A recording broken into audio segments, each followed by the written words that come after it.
Have you ever felt ignored by someone you care about? You text first, you wait for replies, you try harder, you give more, and still, they don't choose you. The truth is, the moment you fight for someone's attention, you lose your value. And today, I'm going to show you exactly what to do instead. Because chasing attention pushes people away, but this video, it will make people chase you. Comment, no more begging. Number 1, attention is power.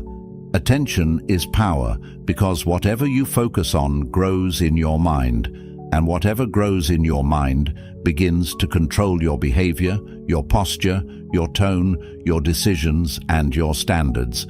And right now, you are giving that power away every time you refresh your messages, every time you reread a conversation searching for hidden meaning, every time you adjust your personality just to maintain interest, and you tell yourself it is effort, you tell yourself it is care, you tell yourself it is investment, but in reality it is overexposure and imbalance, because the one who seeks validation is always negotiating from below, and you sense this imbalance in subtle ways. You notice you are the one initiating more, planning more, adapting more, tolerating more, and the moment you start tolerating inconsistency, you communicate that your attention has no cost, and anything with no cost has no respect attached to it. So understand this clearly. The person who chases gives leverage away. The person who waits calmly retains leverage. And this is not manipulation. This is psychological law, because human beings protect what they earn and undervalue what is handed to them without resistance. And when you flood someone with availability, you remove mystery, you remove scarcity, you remove the space required for anticipation, and anticipation is where attraction grows. And right now you are collapsing that space by over-texting, over-checking, over-analyzing, and you know it because your mood shifts depending on how quickly someone replies, which means your emotional state is outsourced, and that is the most dangerous position to be in, because your peace now depends on external behavior you do not control. And Stoic discipline begins here, not in cold detachment, but in internal control. Because you cannot control who gives attention, you can only control how much of yours you distribute and under what conditions. And this requires brutal honesty with yourself. Because you are not ignored randomly, you are ignored when you make yourself too available. You are deprioritized when you demonstrate that you will remain regardless of effort, and that realization stings because it forces you to see your participation in the pattern. But that sting is growth. And growth begins when you stop blaming modern dating culture and start auditing your own investment patterns. And here is the practical shift you implement immediately. You track reciprocity, not emotionally but objectively. You observe who initiates, who schedules, who follows through, who adjusts. And if the scale is tilted heavily in your direction, you correct it by reducing your output without drama, without speeches, without passive-aggressive remarks. You simply match energy, and matching energy restores balance because it forces the other person to step forward or fade, and either outcome benefits you because clarity replaces confusion, and when clarity replaces confusion, your mind frees up bandwidth for progress instead of obsession.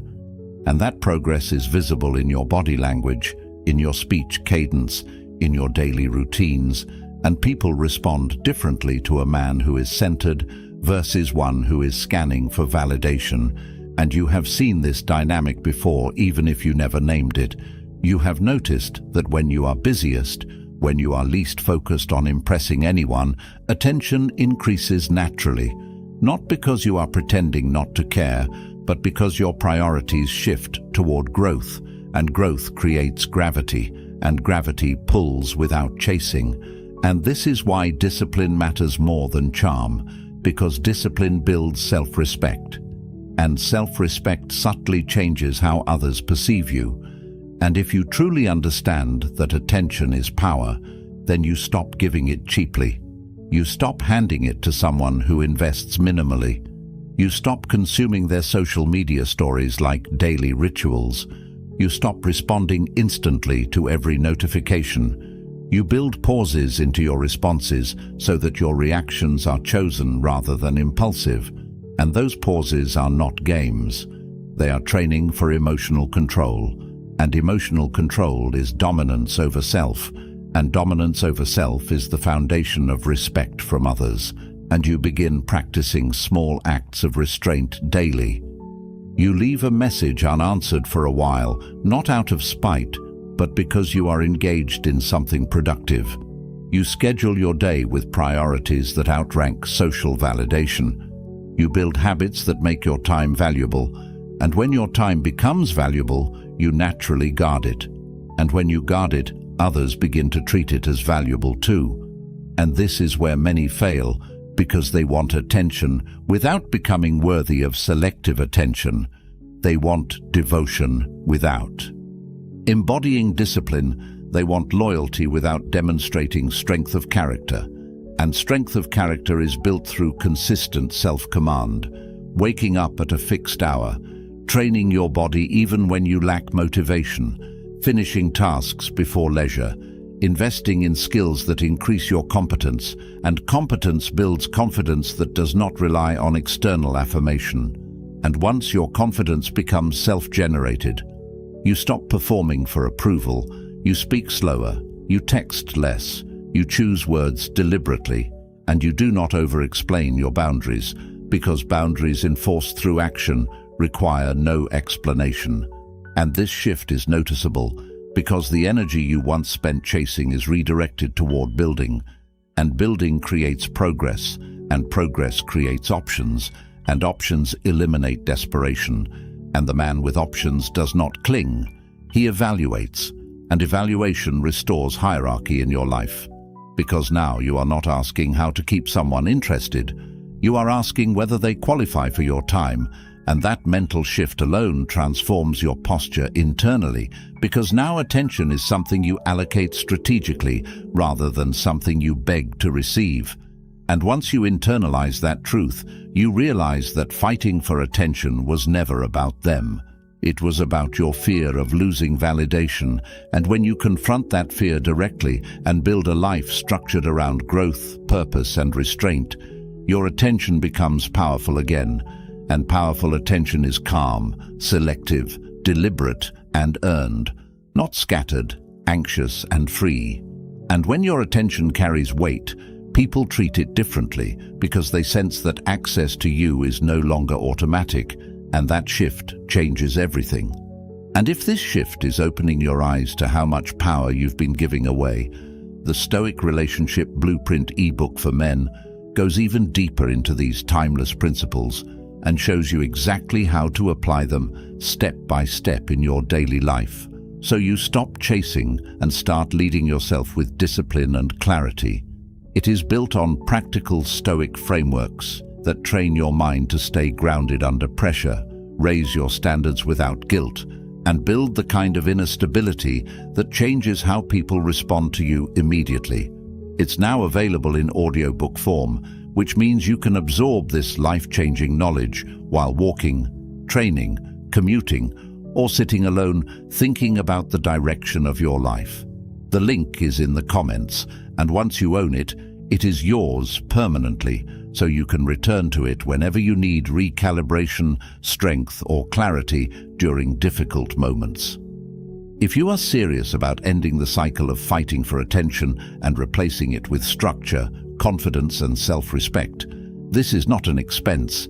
It is an investment in the version of you that no longer negotiates his worth. Number 2, desperation kills attraction. Attraction collapses the moment you communicate that you need someone more than you need your purpose. And you are communicating need in subtle behaviors you pretend are harmless. You reply instantly because you are afraid of losing momentum. You over-explain your schedule so you appear considerate. You adjust your opinions so there is no disagreement. You cancel your own plans when she becomes available. and every small compromise stacks quietly until your identity shrinks. And shrinking is never attractive because attraction responds to strength, direction, and self-trust, not accommodation and overinvestment. And you sense this dynamic already, because the more you try to secure interest, the more distant the response becomes, not because someone is evil or calculating, but because human nature leans away from pressure and leans toward autonomy. And when your actions communicate that your emotional stability depends on her reactions, you create invisible weight, and that weight suffocates desire. And the painful truth is that your anxiety about losing her makes you behave in ways that guarantee loss, because anxiety seeks reassurance, and reassurance requests lower your value, and lower value reduces respect. And respect is the foundation of attraction, and without respect, interest fades into convenience. And convenience is where you are placed when you are always available, always agreeable, always ready. And you may tell yourself you are being kind, but kindness without boundaries becomes submission. And submission in early dating dynamics destroys polarity because there is no challenge, no uncertainty, no need for investment from the other side. And when there is no need to invest, there is no attachment formed. And you end up confused, wondering why your effort does not produce closeness. And the reason is simple. Effort without scarcity equals invisibility. And the Stoic approach demands that you detach your identity from outcomes you do not control. You cannot control who is attracted to you. You cannot control response time. You cannot control shifting emotions, but you fully control your standards, your reactions, your pace, your focus, and your energy allocation. And when you begin exercising control over these variables, you shift from reactive to grounded. And grounded presence is compelling because it signals internal stability, and internal stability cannot coexist with desperation. And desperation reveals itself most clearly in over-pursuit. You double text after 30 minutes because silence makes you restless. You check online status indicators as if they hold hidden meaning. You replay conversations searching for mistakes, and in doing so you elevate someone else to the center of your mental world, and whoever occupies the center controls your direction. And if your direction depends on validation, your confidence remains fragile, and fragile confidence seeks constant reinforcement, and reinforcement requests are unattractive because they imply you do not trust your own worth. And the transformation begins when you interrupt this cycle at the behavioral level, not by affirmations but by discipline. You create response gaps deliberately, not to manipulate, but to train restraint. You stop explaining your value and allow actions to display it. You decline last-minute plans that disrespect your schedule. You refuse to chase after cancelled dates without a reschedule proposed by her. You maintain your routines regardless of romantic uncertainty, and this consistency builds an internal anchor. And once anchored, you stop spiraling over temporary shifts in attention. And this is where power returns to you, because now your peace is not negotiable, and you realize that attraction grows when you are selective rather than available, when you are composed rather than reactive, when you are focused rather than fixated. And you begin noticing that when you are immersed in building your career, improving your physique, strengthening your social circle, and sharpening your mind, you are less tempted to overinvest in a single person. And paradoxically, that reduction in need increases intrigue, because intrigue requires unpredictability. And unpredictability exists only when your life is full enough that you are not orbiting someone else.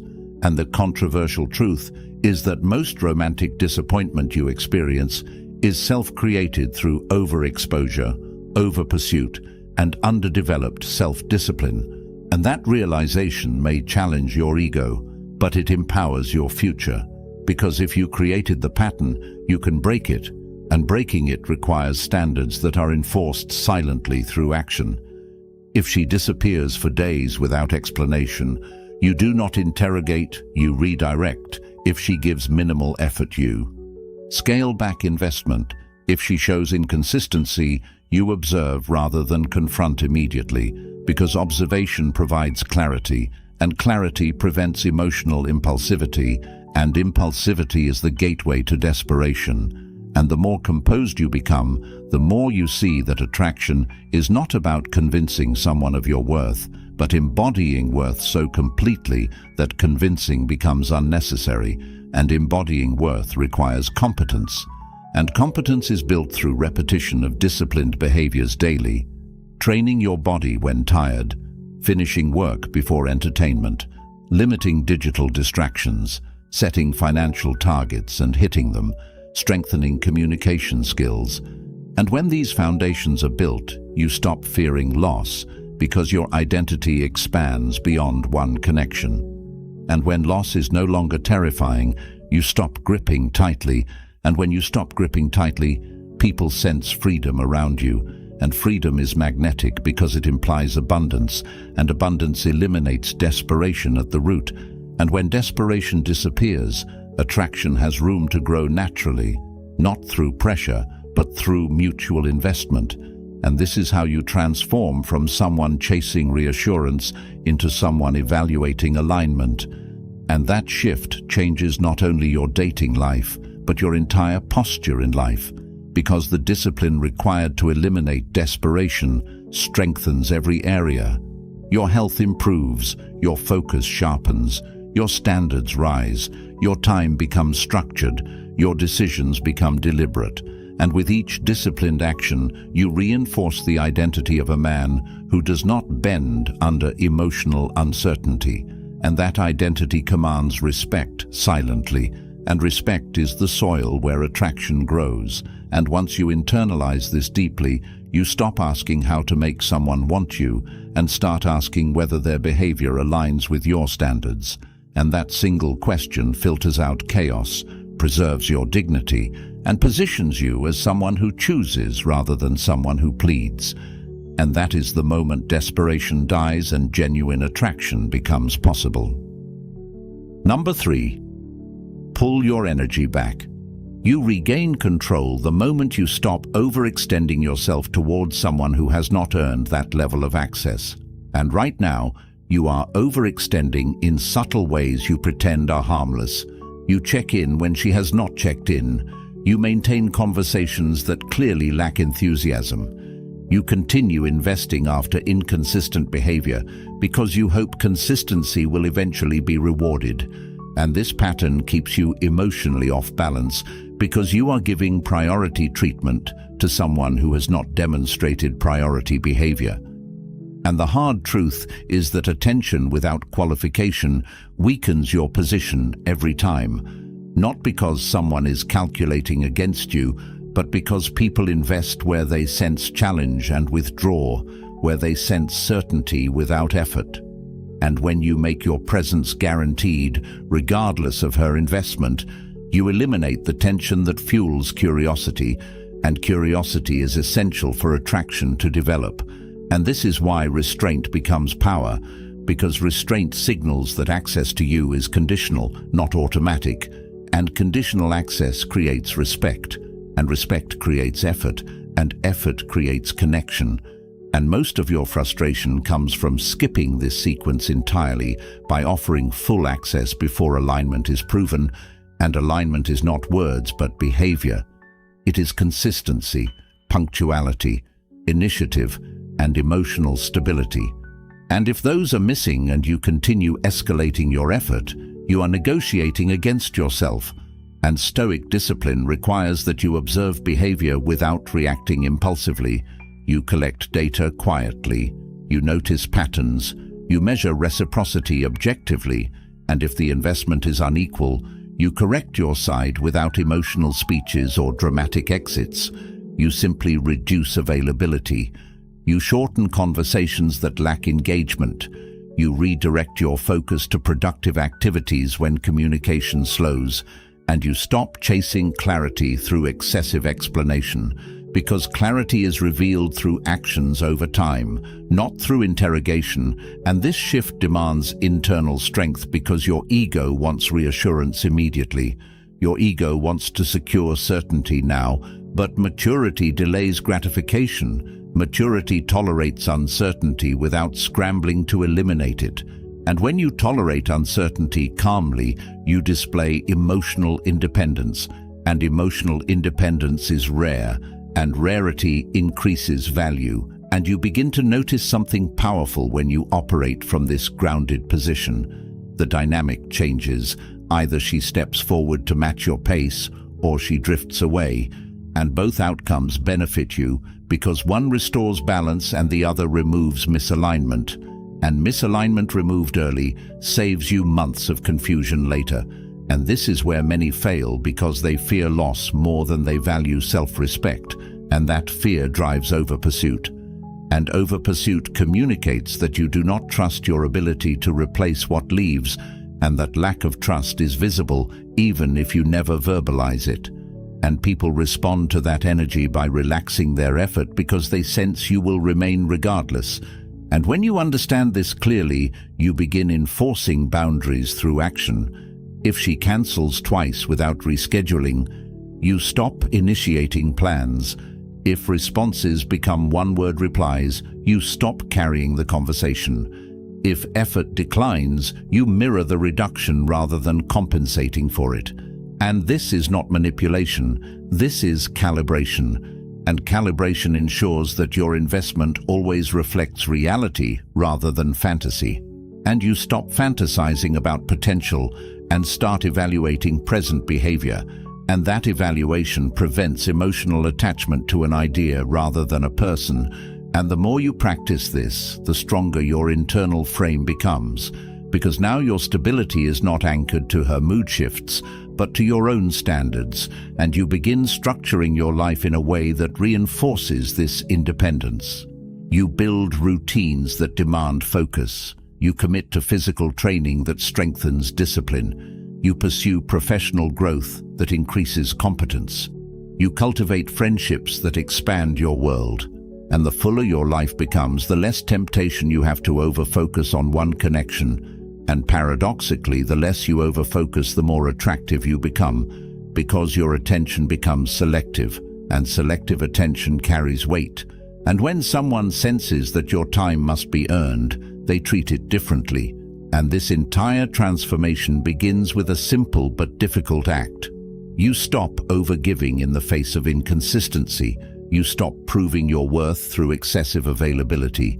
You stop reacting to every fluctuation in communication as if it defines your value, and instead you anchor your identity in controllable behaviors.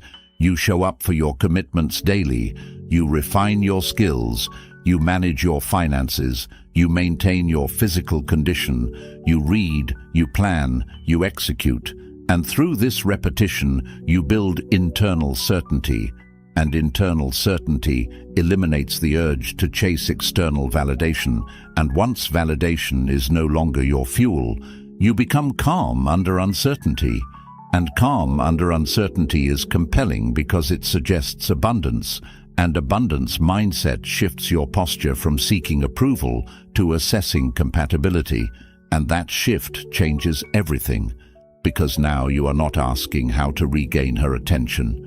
You are asking whether her behavior aligns with the standards you live by, and this perspective protects your dignity, preserves your energy, and redirects your focus toward growth, and growth compounds over time. And as it compounds, your options expand, and expanded options dissolve. Scarcity thinking, and when scarcity dissolves, your behavior becomes measured rather than reactive, and measured behavior signals strength. And strength commands respect without demanding it. And when respect enters, the dynamic attraction has room to breathe naturally rather than being forced through pursuit. And this is how you transform your position entirely, not by arguing, not by convincing, not by pleading, but by recalibrating your investment, reinforcing your standards, and building a life so structured and purposeful that overextending toward inconsistency no longer appeals to you. And in that moment, you are no longer fighting for attention, you are allocating it strategically, and that strategic allocation restores your power permanently. Number 4, build a life that distracts you. Your real problem is not that someone is inconsistent with you. Your real problem is that your life is too centered around one source of validation, and when your day lacks mission, structure, and measurable progress, your mind searches for stimulation, and that stimulation becomes her texts, her replies, her online activity. Her tone changes, and now your emotional rhythm is synchronized to someone who has not committed to you. And that dependency shrinks your authority over your own time. And when your time has no clear direction, you start orbiting someone else's schedule, adjusting your availability instantly, postponing your priorities, checking your phone during tasks that require focus, and you justify it by calling it interest. But the truth is that you are under-occupied, and under-occupation breeds over-attachment. And over-attachment leads to chasing, and chasing leads to imbalance. And imbalance kills attraction every single time. And the solution is not emotional tricks. It is expansion of your life in every dimension that increases your leverage and internal certainty. Because when your calendar is full of meaningful work, physical training, skill development, financial progress, and social growth, you simply do not have the bandwidth to obsess over inconsistent behavior. And this shift is not theoretical, it is operational. You wake up at a fixed hour regardless of how late you slept. You schedule your workouts with the same seriousness as business meetings. You define quarterly goals that scare you. You break them into weekly targets, then into daily non-negotiable actions. And you track execution, not motivation, because motivation fluctuates, but discipline compounds. And as discipline compounds, your posture changes subtly. You walk slower.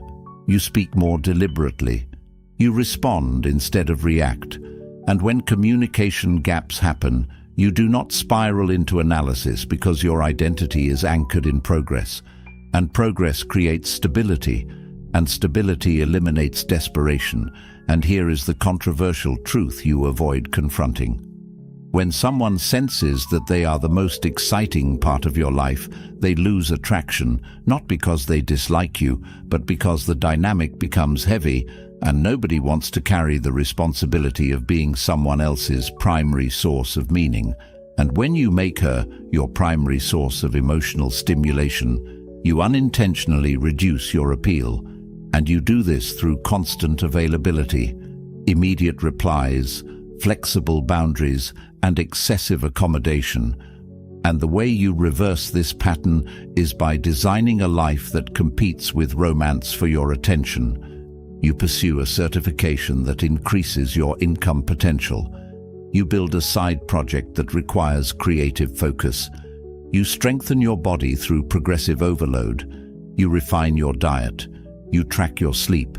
You improve your wardrobe deliberately. You expand your social circle by initiating plans with friends. You attend events that challenge your comfort zone.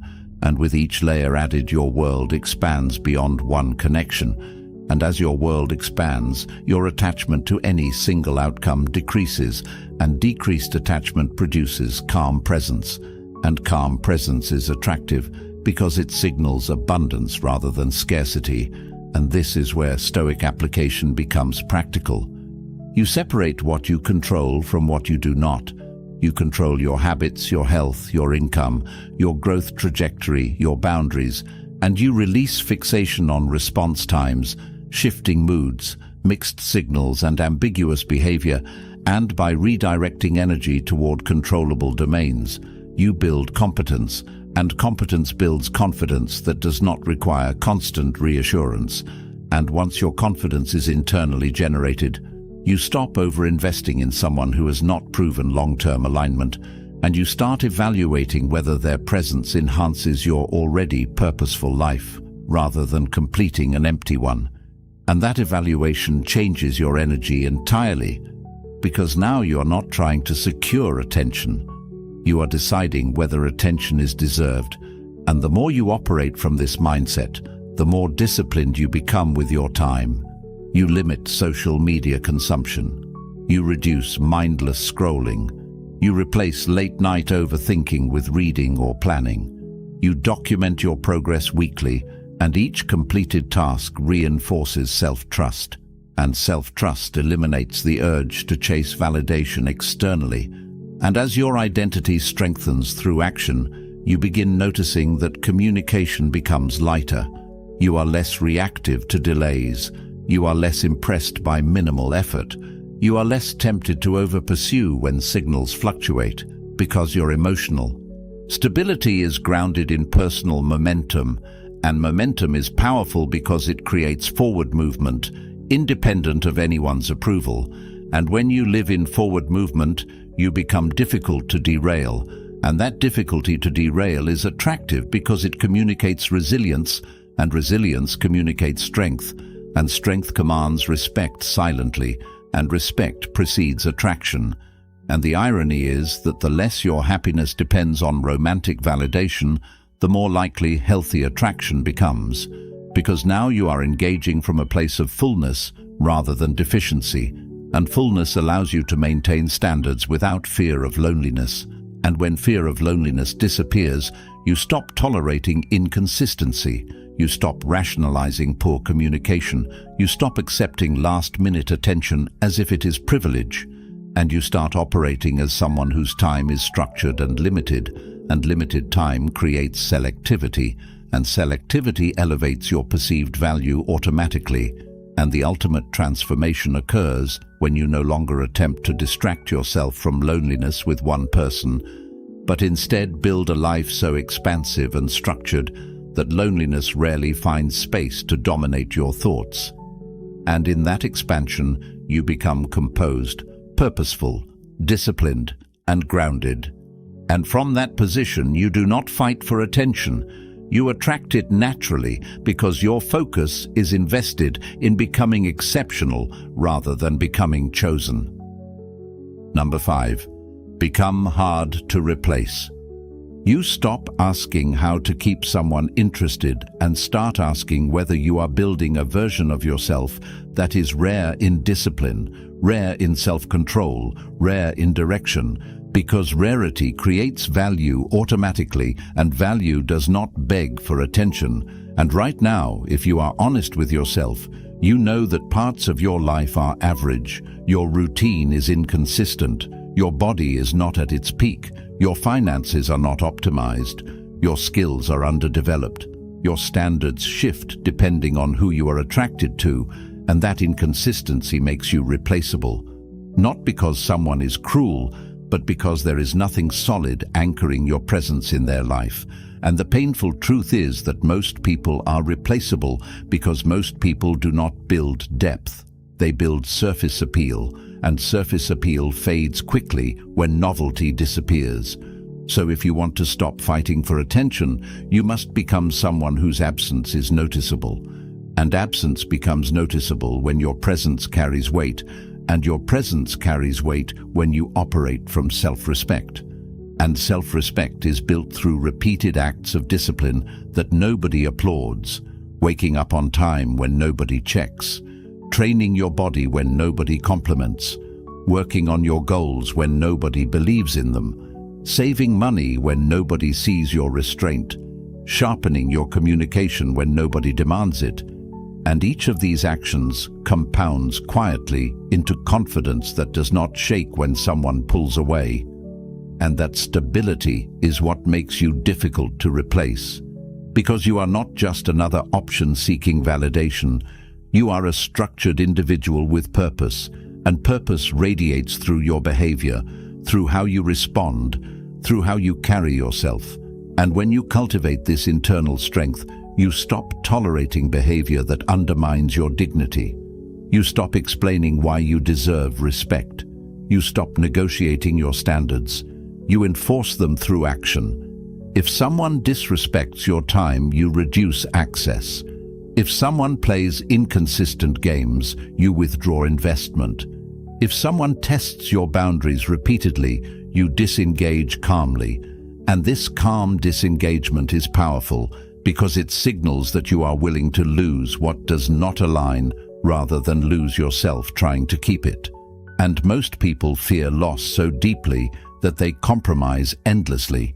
and endless compromise erodes attraction because it communicates that you value the connection more than your integrity. And integrity is the foundation of long-term respect. And respect is the soil where deep connection grows. And when you build yourself into someone grounded in integrity, you naturally become selective. You evaluate behavior over words. You observe consistency over promises. You prioritize actions over excuses.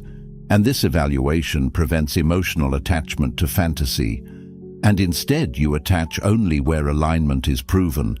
And this changes your energy completely, because now you are not trying to win approval. You are assessing compatibility, and assessment puts you in a position of strength rather than pursuit. And the Stoic mindset supports this shift because you focus only on what you can control: your habits, your standards, your growth, your reactions, and you release obsession over what you cannot control. Someone's shifting interest, someone's delayed replies, someone's inconsistent behavior. And by releasing what you cannot command, you protect your mental clarity, and clarity sharpens your decisions. And sharp decisions prevent you from investing months into dynamics that never had stability. And as you continue strengthening yourself, physically, financially, mentally, and socially, your confidence becomes rooted in evidence rather than hope. And evidence-based confidence is unshakable because it is earned daily. And when confidence is earned, you do not chase, you attract, because your energy communicates abundance, and abundance removes desperation entirely. And once desperation is gone, your posture shifts. You speak slower, you listen more, you react less, you invest selectively, and that selectivity increases your perceived value automatically. And here is the transformation that happens quietly. You stop fearing replacement because you know you are improving constantly. And someone who improves constantly becomes difficult to substitute because growth is attractive, discipline is attractive, clarity is attractive, emotional stability is attractive. And when you embody these traits consistently, you no longer fight for attention. Attention becomes a byproduct of who you are. And even if someone walks away, your structure remains intact. Your routines remain intact, your mission remains intact, and that resilience makes you stronger after every loss rather than weaker. And over time, this pattern builds a reputation around you, a reputation of someone who does not tolerate chaos, who does not beg for validation, who does not collapse under uncertainty, and that reputation precedes you in every interaction. And people adjust their behavior when they sense that you cannot be manipulated through attention scarcity. And the final shift is internal. You no longer measure your worth by who stays. You measure it by who you are becoming daily. And when your focus locks onto becoming better each week, stronger each month, wiser each year, you detach from short-term emotional turbulence and anchor into long-term self-mastery. And self-mastery is rare. And rarity commands respect, and respect draws attraction naturally, and at that point, you are not fighting for someone's attention. You are living in such alignment with your standards that only those who recognize your value remain, and everyone else filters out automatically. And that is how you transform your entire life from chasing approval to embodying excellence. You already know the cost of staying the same. More overthinking, more chasing, more lowering your standards while pretending you are being patient. And if you are done living like that, then comment, "I choose discipline." The Stoic Relationship Blueprint ebook for men is filled with timeless Stoic principles that immediately shift your mindset from seeking attention to commanding respect. And it breaks down exactly how to rebuild your standards, your focus, and your leverage step by step. It's now available in audiobook form, so you can absorb this life-changing knowledge while walking alone with your thoughts, lifting, driving, or training your body, because growth should move with you, not wait for you. The link is in the comments, and once you own it, it is yours permanently. Knowledge that most of society never wants you to access because a self-controlled, disciplined man is harder to manipulate and impossible to distract. Like this video and subscribe so more men find these truths before wasting years chasing approval.